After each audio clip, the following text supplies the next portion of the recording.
Have you ever had one of those mornings where everything feels like it's falling apart? You open your eyes and the weight of your worries is already there waiting for you. The bills you need to pay, the uncertainty at your job, the family tensions you're facing, the feeling of being overwhelmed by circumstances you can't control. Maybe that was you this morning. Maybe that's exactly where you are right now. You're scrolling through your phone trying to distract yourself from the anxiety gnawing at your chest. You're putting on a brave face for your family while inside you're falling apart. You're going through the motions of life while feeling like you're barely surviving. If that's your reality today, I want you to know something important. You're not alone in this. The feelings you're experiencing, the fear, the exhaustion, the sense of being overwhelmed, these are deeply human experiences. They don't mean you're weak. They don't mean your faith is insufficient. They mean you're human, living in a complicated world that often feels too heavy to carry. And what you're going to explore in the next several minutes isn't a magic formula or a promise that all your problems will disappear tomorrow. It's something much deeper and more lasting. Something that has sustained people for thousands of years through plagues, wars, famines, personal tragedies, and every kind of difficulty you can imagine. You're going to walk through one of the oldest and most comforting texts in human history, Psalm 23. This poem, just 6 verses long, has accompanied millions of people through thousands of years, in their darkest moments and also in their deepest joys. It's been recited at bedsides of the dying and at celebrations of new life. It's been prayed in prison cells and in palaces. It's been whispered in fear and shouted in victory. Why has this ancient text endured? Because it speaks to something fundamental in the human experience. Your need for guidance, for provision, for protection, for presence. Your need to know that you're not alone in the valleys you walk through. I'm not going to promise you financial miracles. I'm not going to tell you that if you pray this prayer a certain way, money will fall from the sky. I'm not going to give you a 7-day protocol that guarantees breakthrough. Those promises might sound appealing, but they're not real, and more importantly, they're not what you actually need most. What I will offer you is something much more valuable. An invitation to discover a peace that's more valuable than any bank account, a hope that no circumstance can take away from you, and a relationship with God that sustains you whether your circumstances change or not. If you choose to stay until the end, you're going to reflect on what it really means to have God as your shepherd. Not as a genie who grants wishes, not as a cosmic vending machine, but as a constant presence who sustains you even when answers are slow in coming, even when circumstances don't change as quickly as you'd like. This isn't about positive thinking. It's not about manifesting your desires. It's about something older, deeper, and more reliable than any modern self-help technique. It's about anchoring your soul in truths that have sustained people through every kind of storm imaginable. Before you dive into Psalm 23, you need to be honest about the reality you face. Maybe you're working multiple jobs just to make ends meet. Maybe you're dealing with medical debt that feels insurmountable.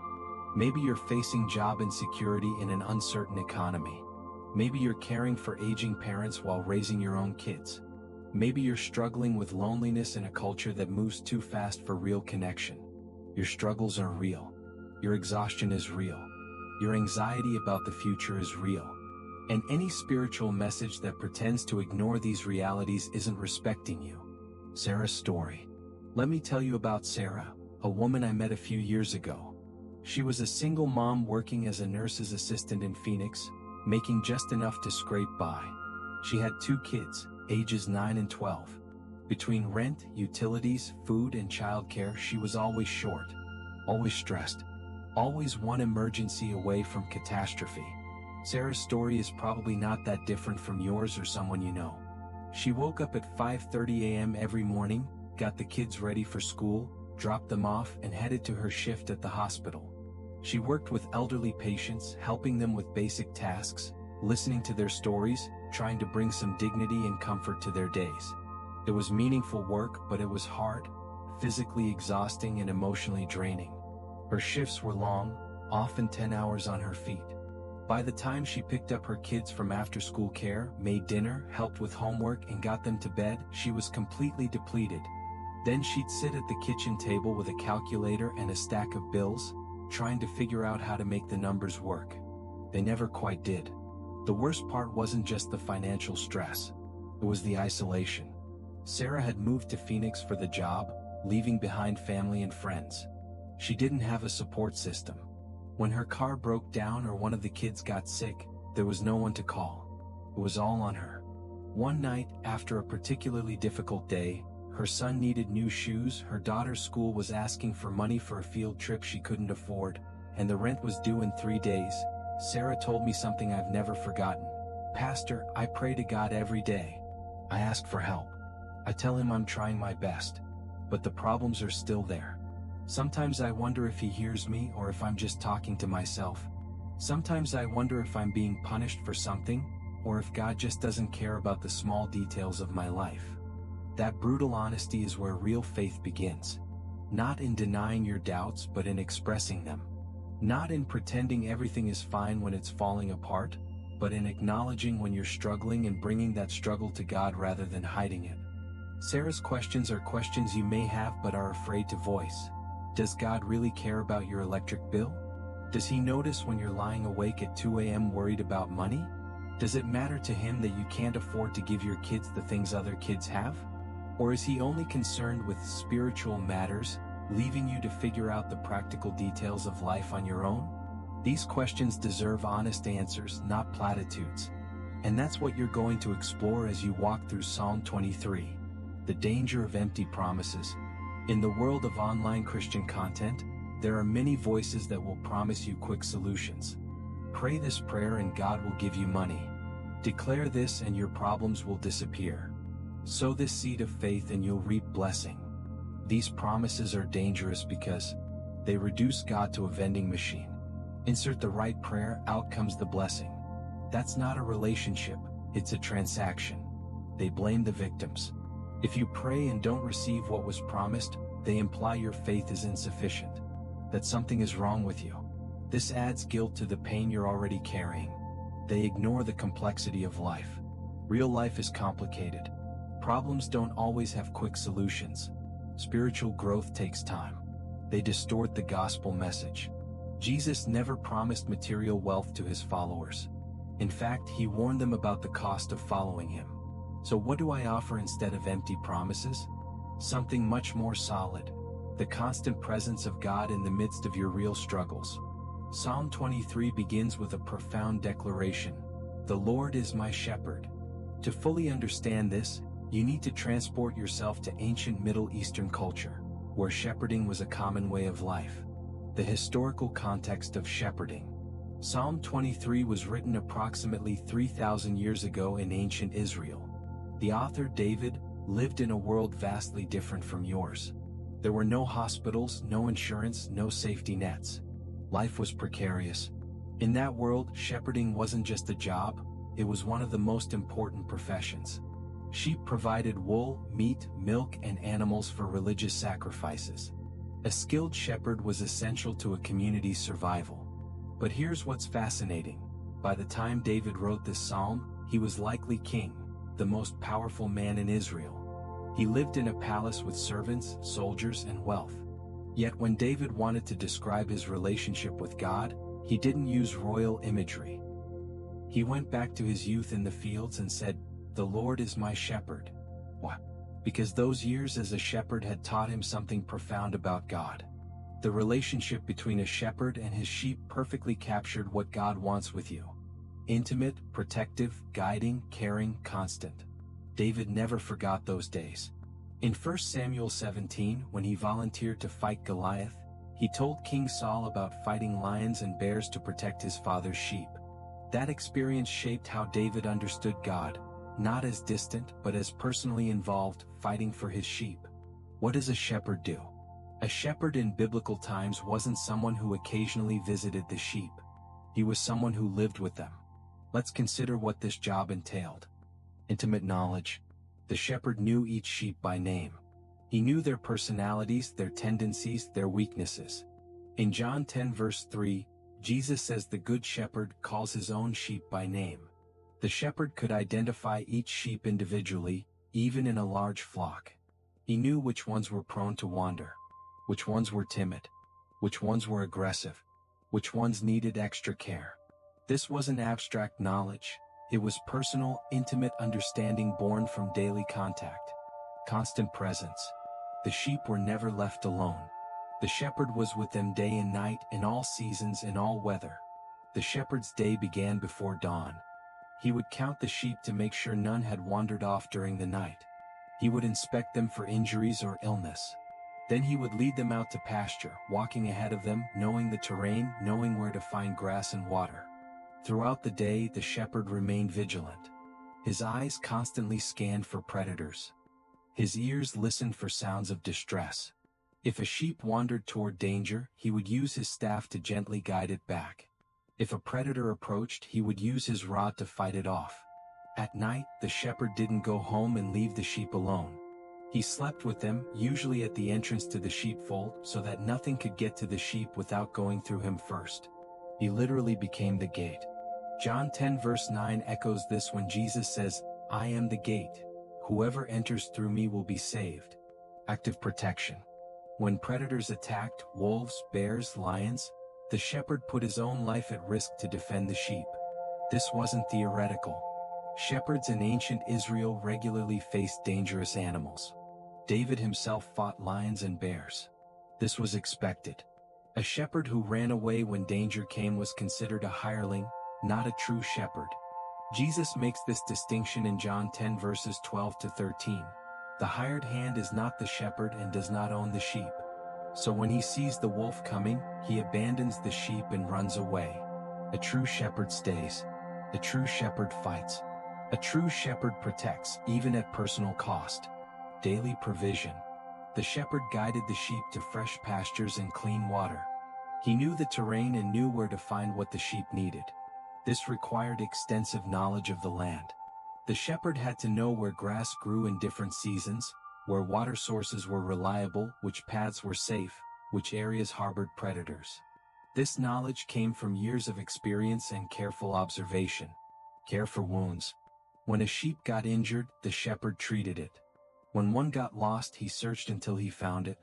The shepherd carried oil to treat wounds and infections. He knew how to splint broken legs. He understood sheep diseases and how to treat them. And if a sheep went missing, the shepherd left the 99 to search for the one.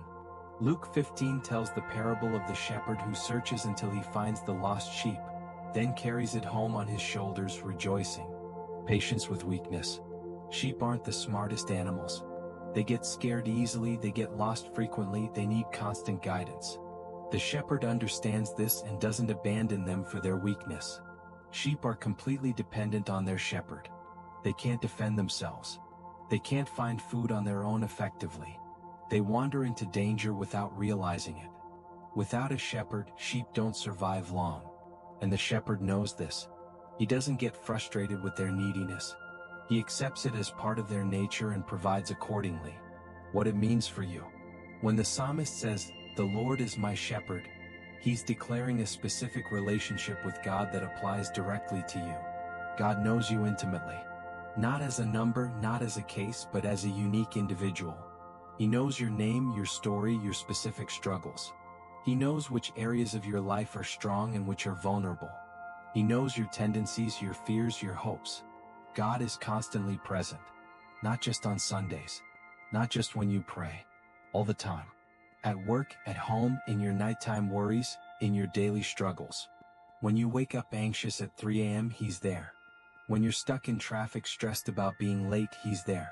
When you're facing a difficult conversation, he's there. God actively protects you. This doesn't mean nothing bad will happen to you. It means that even in the midst of difficulties, God is working for your good. He fights battles you don't even know about. He deflects dangers you never see. He stands between you and forces that would destroy you. God provides for your needs. Notice it says needs, not all your desires. There's an important difference. But your legitimate needs, for provision, for wisdom, for strength, for comfort, these God promises to supply. God heals your wounds. Emotional, spiritual, relational wounds. The process may be slow, but it's real. God doesn't just bandage over pain. He heals at the root level, addressing not just symptoms but causes. God is patient with your weakness. When you doubt, when you fail, when you get lost, He doesn't abandon you. He searches for you. He carries you when you can't walk. He doesn't shame you for your limitations. He meets you in them. The personal nature of this relationship. Notice also that David says, my shepherd, not our shepherd or the shepherd. Although God is the shepherd of many, David is emphasizing the personal relationship. This is crucial. Faith isn't just accepting general truths about God. It's entering into a personal relationship with Him. It's being able to say, my shepherd, my God, my Father. For you listening today, the question isn't just, is God a shepherd? But, is God my shepherd? Do I have a personal relationship with Him? If you're in modern America, it's easy to feel like just a number. You're a social security number to the government, an account number to your bank, an employee number to your company. In a nation of 330 million people, it's easy to feel anonymous, forgotten, insignificant. But when God is your shepherd, you're not a number. You're not forgotten. You're not insignificant. He knows your name. He sees your struggle. He cares about your daily challenges. You matter to Him individually, not just as part of a group. This is radical when you really think about it. The God who created billions of galaxies knows your name. The God who set the stars in place cares about your struggles. The God who speaks worlds into existence listens when you cry. The second part of the first verse says, I shall not want. Or in other translations, I lack nothing. This is probably the most misinterpreted phrase in Psalm 23. Many read it and think, great, God promises to give me everything I want. But that's not what it says. What it does not mean. I shall not want does not mean that you'll never experience need. David himself experienced need. He fled from Saul without food. He lived as a refugee. He lost children. He faced betrayal. That God will give you all your desires. There's a huge difference between desires and needs. God promises to supply needs, not satisfy all your whims. That life will be easy. The same psalm speaks of the valley of the shadow of death. The shepherd's presence doesn't eliminate valleys, but accompanies you through them. That you'll never have to wait. Sometimes God provides immediately. Other times, He makes you wait, and the waiting itself is part of His provision because it teaches you dependence. What it does mean. So what does I shall not want really mean for you? You'll have what you truly need. Not necessarily what you want, but what you need to live, to grow, to fulfill God's purpose for your life. God knows what you need better than you do. In Matthew 6 verse 8, Jesus says, your Father knows what you need before you ask Him. Sometimes what you think you need isn't what you really need. The most important provision is spiritual. Inner peace is more valuable than a bank account. Hope is more important than control. God's presence is more necessary than comfort. God provides in His timing, not always in your timing. And learning to trust His timing is part of maturing in faith. A different perspective on provision. Let me give you a concrete example of how this works in real life. James's story. James worked in construction in Denver, Colorado. Good worker, responsible, tried to do the right thing. He'd been with the same company for 8 years, worked his way up from laborer to foreman. He had a wife, Amy, and 3 kids, 2 boys and a girl ages 5, 8, and 10. James was a planner. He had a budget. He put money in savings when he could. He tried to be responsible. But the construction industry has ups and downs that are often beyond workers' control. When the economy contracts, construction projects get canceled. When winter hits hard, outdoor work stops. There was one brutal winter where there was almost no work for 3 months.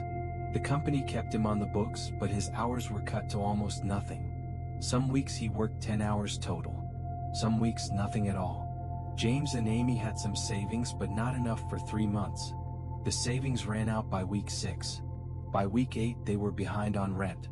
By week 10 they were making decisions about which bills to pay and which to let go.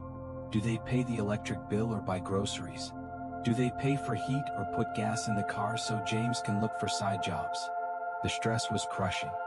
James would lie awake at night, his mind racing. Amy would find him at 3 a.m. sitting at the kitchen table with their bills spread out, trying to make the numbers work. They never worked. The math was simple and brutal. Expenses exceeded income.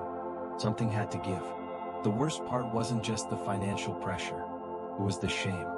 James had always prided himself on providing for his family. That was part of his identity as a man, as a father, as a husband. Now he felt like he was failing. His kids would ask for things, small things, normal things, and he'd have to say no. His wife would try to reassure him that it wasn't his fault, but he felt like it was. One night, in a moment of complete honesty, James told me, "Pastor, I don't understand. I've been praying. I've been asking God for help. I believe He can provide. But nothing changes. The bills keep coming. The work doesn't come back. I'm starting to wonder if I'm doing something wrong, if there's some sin in my life that's blocking God's blessing, or if God just doesn't care about this kind of thing. Maybe He's concerned with souls and salvation, but not with my electric bill." Those questions are real. They're questions you may have but are afraid to ask. Does God care about the practical details of your life? Does He notice when you're struggling? Or are you on your own to figure out the logistics of survival? The moment came when James and Amy literally didn't know where the next meal would come from. Their cupboards were bare. Their bank account was empty. Amy's parents lived across the country and were struggling themselves. James's father had passed away, and his mother was elderly and on a fixed income. They had nowhere to turn.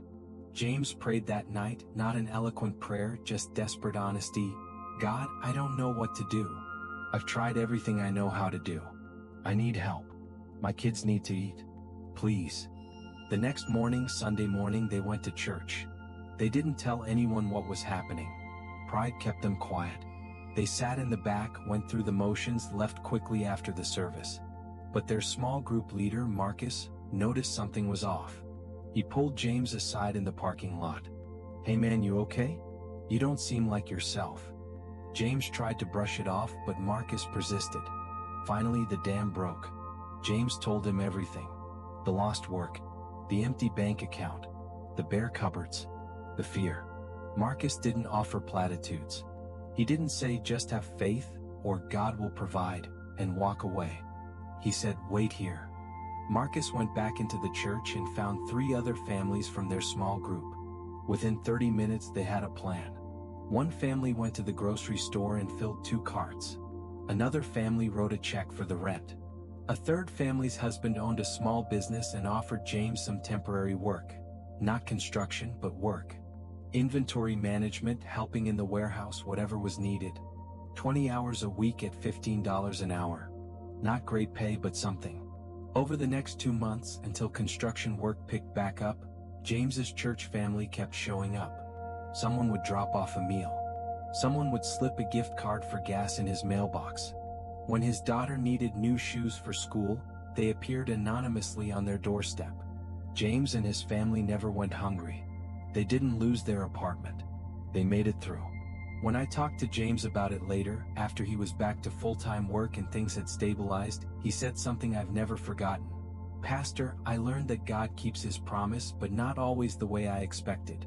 I kept praying for work to come back, for the phone to ring with job offers, for circumstances to change. And eventually they did. But in the meantime, God provided through His people. He didn't make money fall from the sky. He moved the hearts of people who cared. Looking back, I think maybe that was better. Because now I know I'm not alone. I know I'm part of something bigger than just me and my family. I know there are people who will show up when things fall apart." Then he said something profound. "I learned that I shall not want doesn't mean I'll have everything I want, or even everything I think I need. It means I'll have exactly what I need, exactly when I need it. Sometimes that's money. Sometimes it's just someone showing up. Sometimes it's peace in the middle of chaos. But it's always enough. That's what I shall not want really means for you. Not that God will give you everything you can imagine, but that He will give you what you truly need, and it will be enough." Provision in the wilderness. This reminds me of the Israelites in the wilderness, Exodus 16.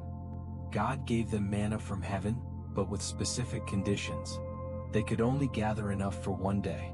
If they tried to hoard it, it would rot, except on the 6th day for the Sabbath.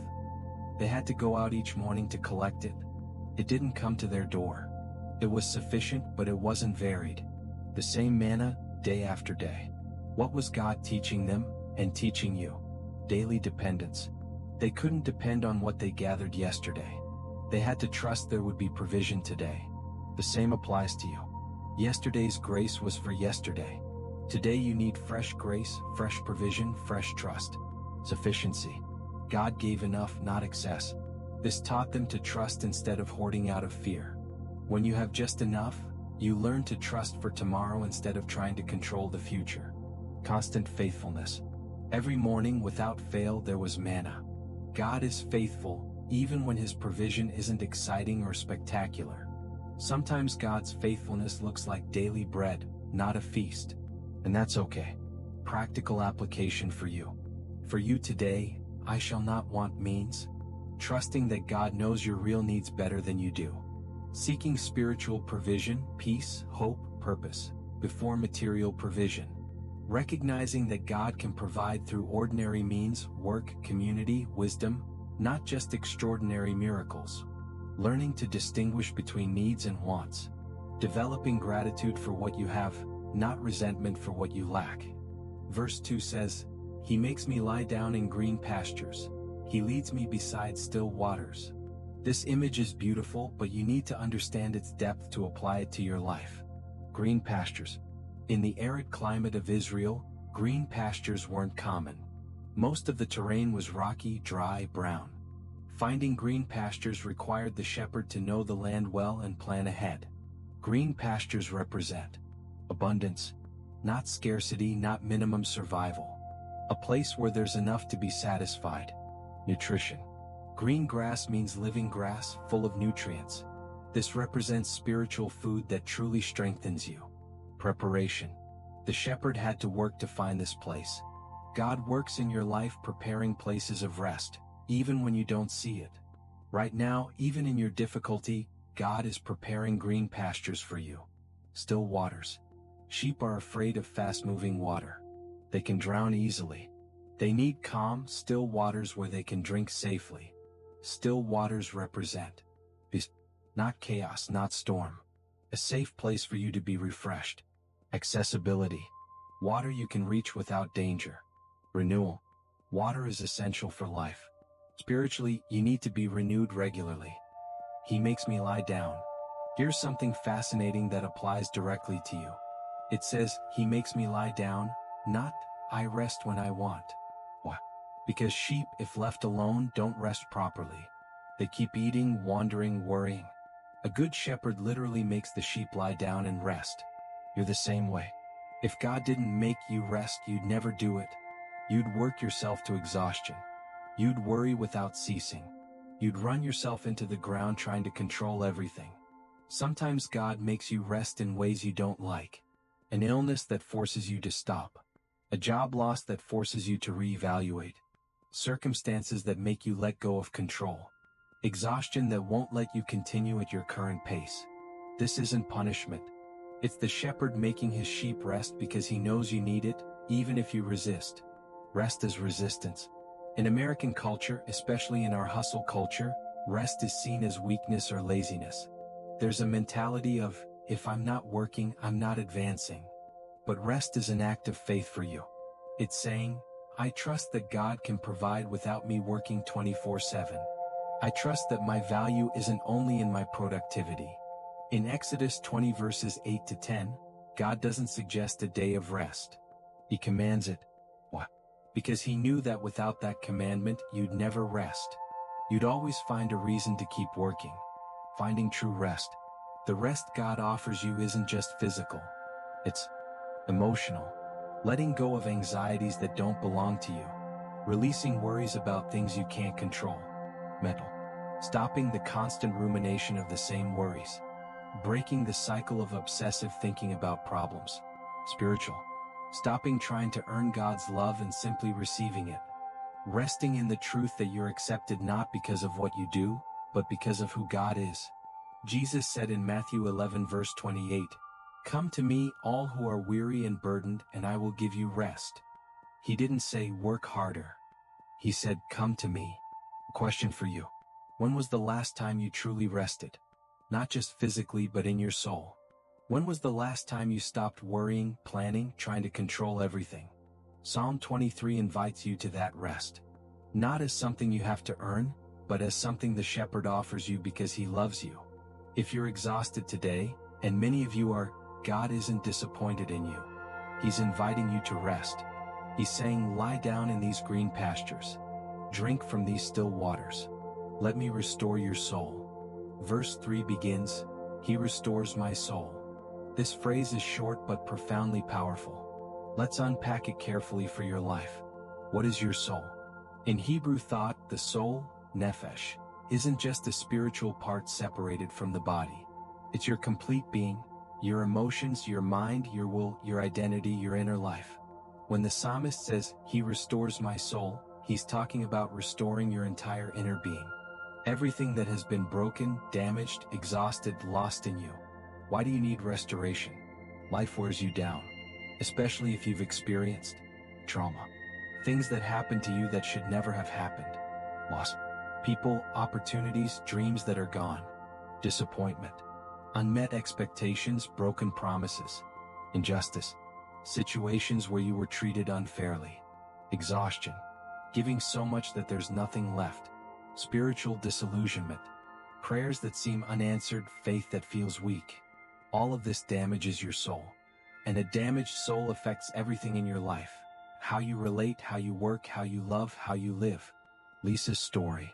Lisa was a teacher in Atlanta who loved her job. She poured her heart into her students, especially the ones from difficult backgrounds. She worked long hours, spent her own money on supplies, stayed late to tutor kids who needed extra help. After 15 years of this, she hit a wall. Complete burnout. She told me, Pastor, I feel like something inside me broke. I used to love teaching. Now I dread going to work.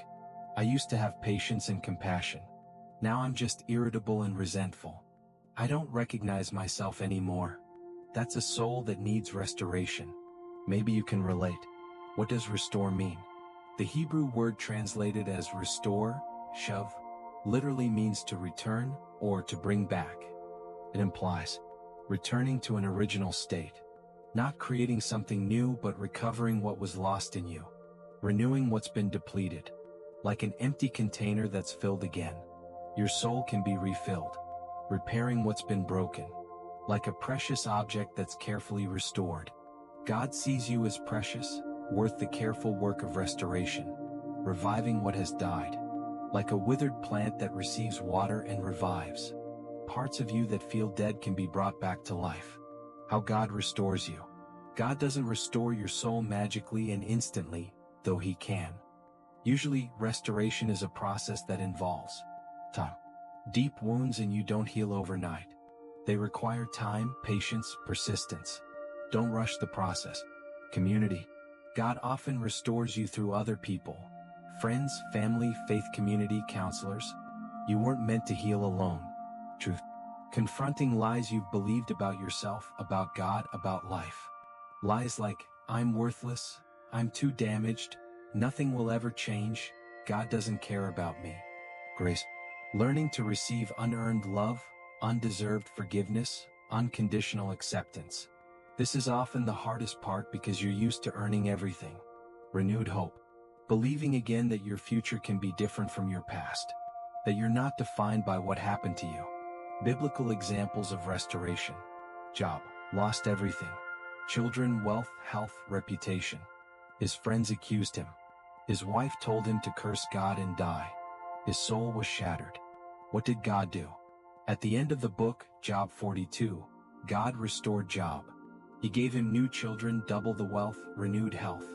But most importantly, He restored his relationship with God, his understanding, his peace. If God restored Job, He can restore you. Peter denied Jesus 3 times. After years of following Jesus, in the critical moment he failed completely. The guilt and shame must have been crushing. What did Jesus do? After the resurrection, John 21, Jesus sought out Peter. He asked him 3 times, "Do you love me?" Giving him the opportunity to affirm his love 3 times, once for each denial. Then He gave him a mission: feed my sheep. Complete restoration. If Jesus restored Peter after such failure, He can restore you after yours. The Samaritan woman, 5 failed marriages. Living with a man who wasn't her husband. rejected by her community. She went to draw water at noon to avoid people. What did Jesus do? John 4, he spoke to her with respect. He offered her living water. He revealed his identity as Messiah to her. She left her water jar, ran to town, and many believed because of her testimony. From outcast to evangelist. Total restoration. If Jesus restored her, he can restore you. Your restoration.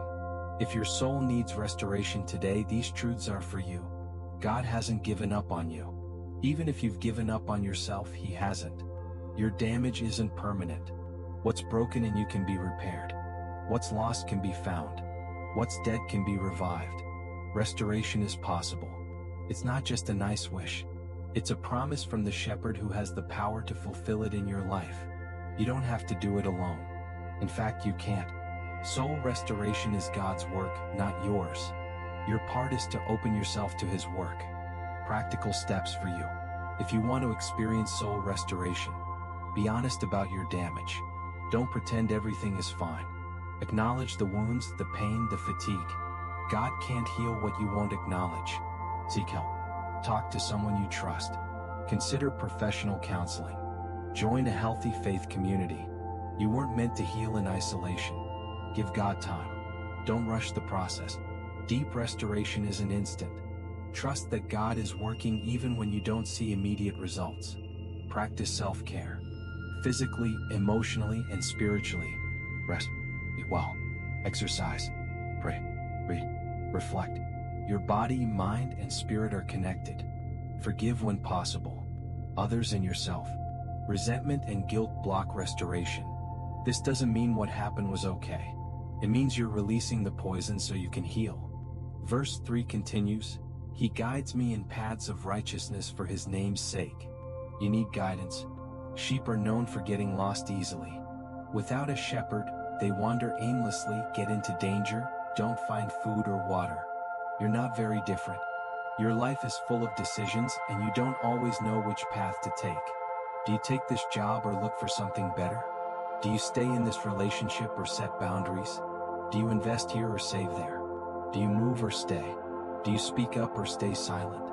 Some of your decisions are small. Others will change the course of your life. And often you don't know which choice is right. Paths of righteousness. The word translated as righteousness, tzedek, can also mean rightness or what is right.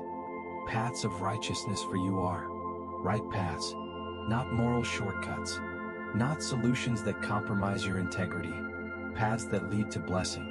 Not all paths lead to the same place. Some lead to life, others to destruction.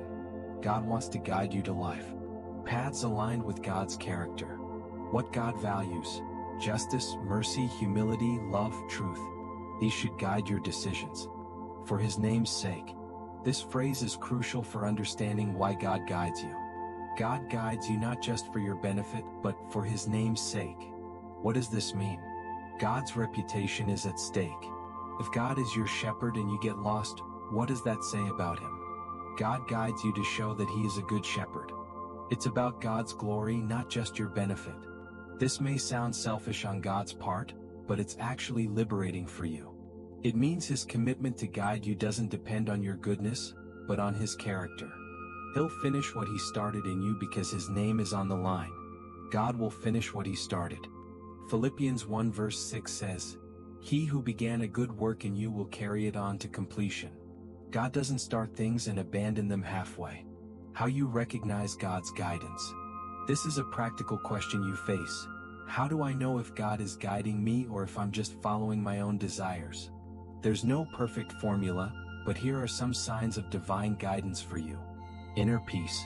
Colossians 3 verse 15 speaks of letting the peace of Christ rule in your hearts. Not absence of fear, but a deep peace even in the midst of your uncertainty. Alignment with Scripture. God will never guide you to do something that contradicts his written word. If a decision requires you to compromise biblical principles, it's not from God. Wisdom from godly counselors. Proverbs 11 verse 14 says, where there is no guidance, a people falls, but in an abundance of counselors there is safety.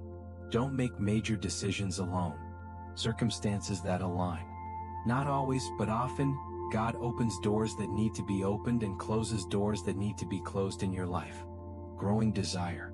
Sometimes God puts a desire in your heart that grows over time, not as a whim but as a deep conviction that won't go away.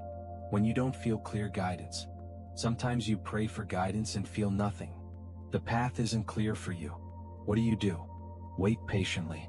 Sometimes lack of clarity is the guidance. God may be saying to you, not yet, wait. Take the next obvious step. If you don't know what to do in 5 years, do the right thing today. Your faithfulness in the small often precedes clarity in the big. Trust the wisdom you already have. God gave you a brain, experience, common sense. Use them. You're not expected to make every decision based on a miraculous sign. Remember past guidance. Look back and recognize how God has guided you before. That builds your confidence for the future. Abraham's story. Genesis 12 verse 1 says that God told Abraham, "Leave your country, your people and your father's household and go to the land I will show you." Notice that God didn't give him a map. Didn't tell him exactly where he was going. Just said, "I will show you." Abraham had to start walking before knowing exactly where it would lead. That's often God's way with you. He doesn't give you the complete 20-year plan. He gives you the next step and asks you to trust for the rest. You now come to the most famous verse of Psalm 23 verse 4, "Even though I walk through the valley of the shadow of death, I will fear no evil, for you are with me. Your rod and your staff, they comfort me." The valley of the shadow of death. The image here is of a deep, narrow valley where the mountains on each side block the sunlight. It's dark, dangerous, frightening. I walk through. Two important words for you: walk through. This implies for your life. Valleys are inevitable for you. Everyone faces dark times. You will face valleys. Valleys are temporary. You're walking through, not staying. This valley you're in right now, this too shall pass. Valleys have a purpose. Sometimes the only path to where you need to be goes through a valley. Different types of valleys you face. The valleys you face can be financial, relational, physical, emotional, spiritual, or circumstantial. Each valley you face is real, difficult, and dark. I will fear no evil. This means you won't be controlled by fear. You won't let fear make your decisions. You'll trust God even when you're afraid. There's a difference between feeling fear, normal, and being fearful, a permanent state. The first is normal. The second is what you're called to resist. For you are with me. This is the reason for the absence of dominant fear in your life. God's presence doesn't always change your circumstances, but it always changes how you face your circumstances. Your rod and your staff, they comfort me. Together they represent for you protection, the rod. God fights for you. Correction, the staff. Sometimes God uses difficulties to guide you back to the right path. Rescue, the staff. When you fall, God pulls you out. Michael's story. Michael was diagnosed with stage 3 cancer at age 42. Through months of brutal treatment, he told me, "Every night in the hospital alone, I talked to God. I felt like he was there. Not because the cancer went away, but because in my worst moment, I never felt alone." 2 years later, in remission, Michael said, "I wouldn't wish that valley on anyone, but I learned that God is real. That when everything else is stripped away, He is enough." Application for you today. If you're in a valley right now, acknowledge where you are. Don't deny the darkness.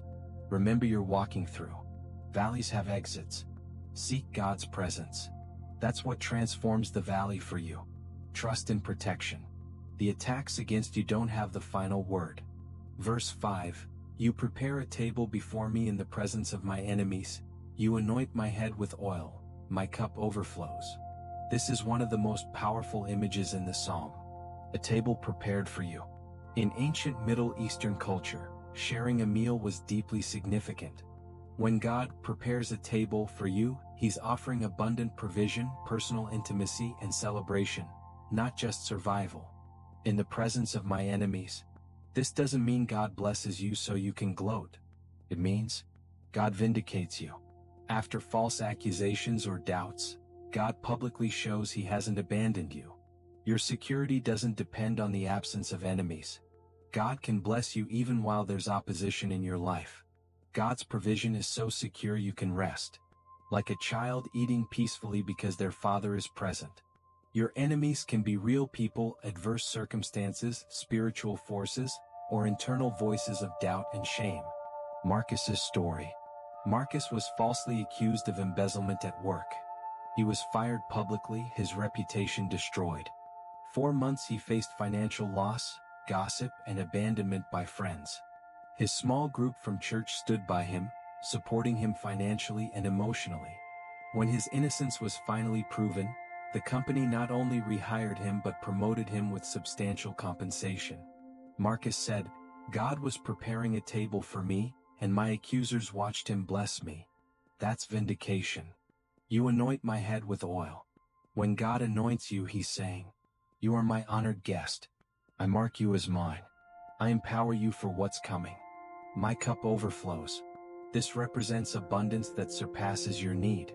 But remember, your overflow might be peace, joy, hope, or love, not necessarily money. All are valid.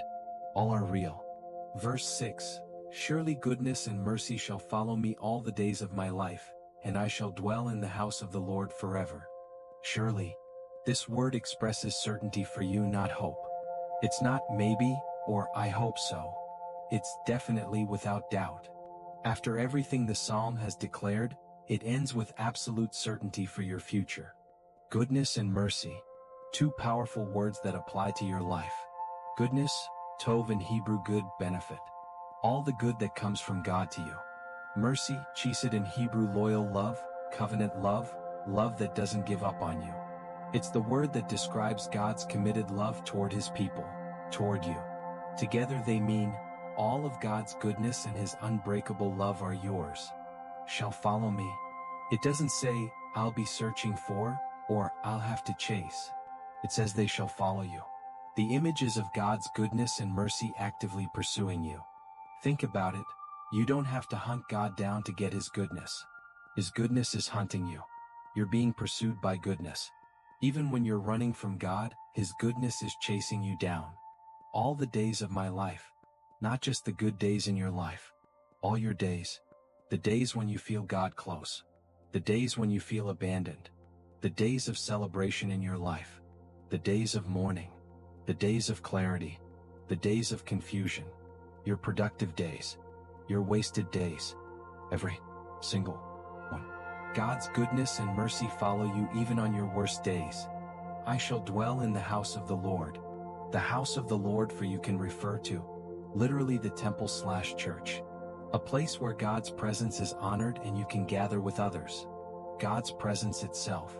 Wherever he is, that's your home. You dwell in his presence. Eternal life. The ultimate hope of being with God forever. This isn't your final home. Earth is temporary for you. Forever. Literally in Hebrew, for length of days or forever. It's not a temporary stay for you. It's permanent residence. The end of your story. Psalm 23 begins with a declaration of relationship. The Lord is my shepherd. It ends with a declaration of your destiny. I shall dwell in the house of the Lord forever. From your present relationship to your eternal future, everything is covered. The shepherd who cares for you today is the same one who guarantees your tomorrow. Part 10. Practical application. Living Psalm 23 in your life, 8 minutes. Now that you've walked through all of Psalm 23, the practical question is, how do you live this? How do you make this ancient poem relevant to your modern life? 1. Start your day with declaration, not desperation. Instead of opening your eyes and immediately starting to worry, take a moment to declare, "The Lord is my shepherd." Not as an empty mantra, but as a reorientation of your reality. Before you think about bills, work, problems, remember who your shepherd is.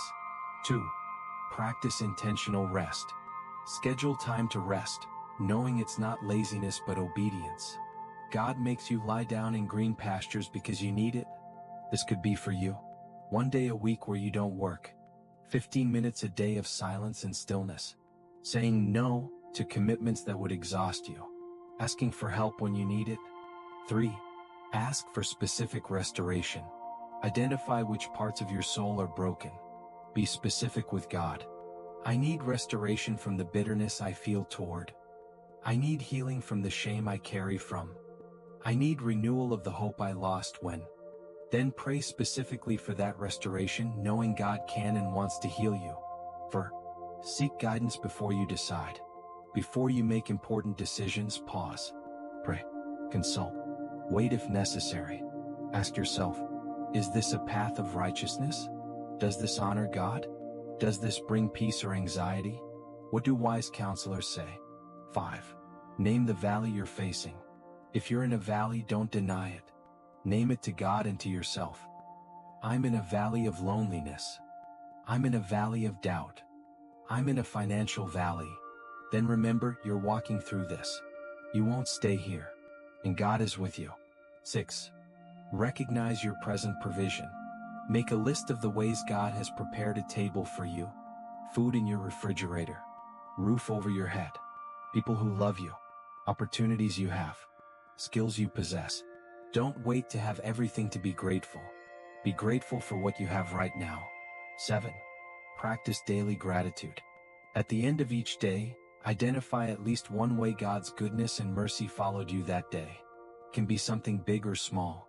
A moment of unexpected peace. An encouraging conversation. Exact provision at the exact moment. Safety in the midst of danger. 8.